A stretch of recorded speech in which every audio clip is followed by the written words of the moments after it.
Splatoon 3 is out now in Oceania, and if you know where to look. And before we start, spoiler warning.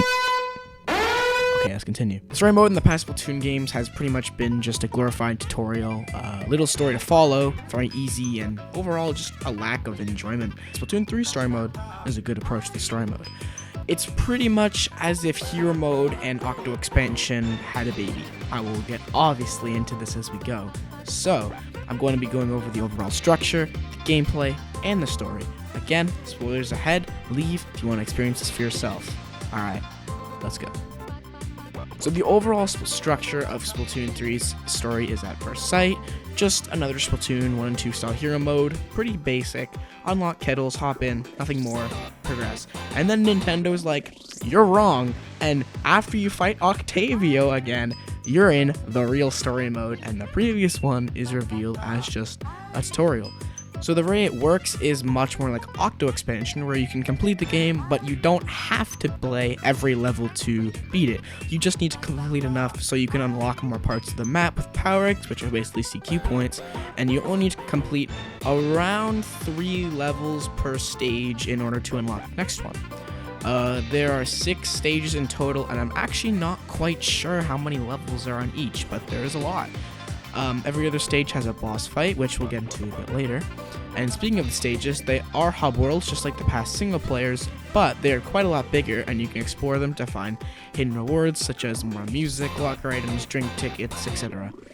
People are saying this is semi-open world, but I still feel like that's a bit of a stretch, because I don't really think they're big enough for it to be classified as that. The Splatoon 2 hubs were relatively large. Sunken scrolls are still in the game, and they're hidden in some levels and the hub worlds, as well as a new type of collectible called Alternalogs, which gradually decode as you complete more levels. Instead of upgrading your weapons with power eggs and Sardanium is back, but this time around you get upgrade points, which are simply earned from just playing the game. In order to first unlock the upgrade, though, to spend it on upgrade points, you need to spend Sardanium on it. So overall, it's pretty much just Octo Expansion, but instead of being in a train the whole time, you actually have hub worlds you can explore. Gameplay is an interesting topic because, again, it's a mix of Hero Mode and Octo Expansion. Some levels are traditional Hero Mode, walk to the end, kill Octarians, hit enough jump pads to get to the Zapfish, and then some are more like Octo Expansion, where it's a challenge, like get to the goal in a certain amount of time, or ride a rail and hit all the targets, etc. The Hero Mode style levels are definitely the worst ones. However, I do think they are still better than the old ones. I think Nintendo has learned a thing or two over the years about level design, and it is still better than past games. We've also got new interactive objects, like this thing, which is a block that extends when you shoot it, which is pretty cool. The challenges are obviously still the better levels, though, and I will say that the difficulty that Octo Expansion had is not really bad. The Hero Mode style levels were all very easy, no deaths, one and done. But the challenge style levels do have some challenge to them, but I wouldn't say they're quite as hard as Octo Expansions because you can't really put that in the base campaign of the game where it's going to have new players. As for the small fry, it actually does change up gameplay quite a bit. You use it to clear up ooze in the hub world, and in levels it's pretty much a bomb that will do gradual continuous damage and also distracts your enemy. So if you're fighting a shielded Octo Trooper, it won't face you and you can easily kill it.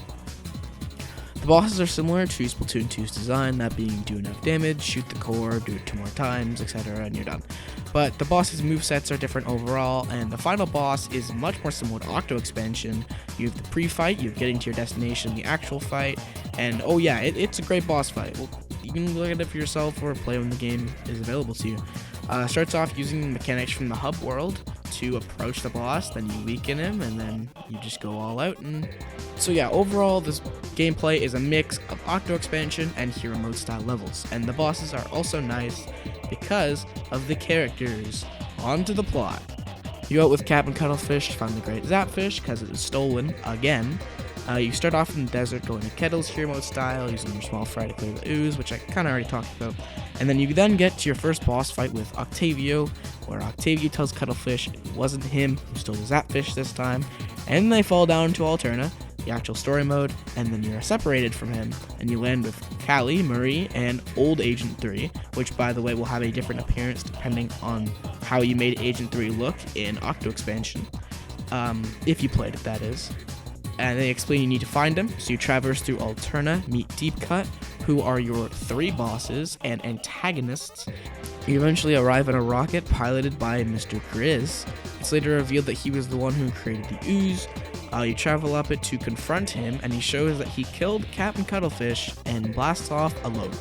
Deep Cut actually changed sides and offered to help you, and you get safely on the rocket to kill Mr. Grizz and stop it from landing on the Earth, as it's pretty much a nuclear warhead, but instead of a nuke, it's just fuzzy ooze. You approach him, and with the help of Octavio, of all people, you finish him off. I really like how all your former enemies end up helping you, especially Octavio here, because he's been the boss for the past 2 games, and it's so nice to finally not have that.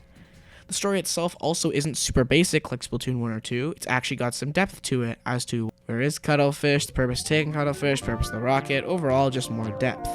Overall, I would say the story isn't as good as the Octo expansion, however, it's definitely better than the 2 hero modes. So what do I think of Splatoon 3's story mode? It's good. I like how there are some levels that are more difficult and some that are easier instead of them all just being piss easy.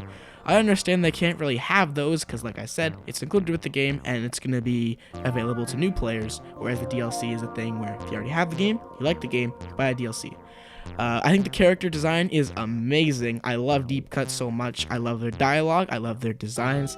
I also love the new Squidbeak Splatoon. I love Callie Marie's look, and I love Agent 3's character. Literally just your average edgy teenager. Honestly, for a primarily multiplayer game, this is a good story mode. Like, this is not something people are going to be complaining about.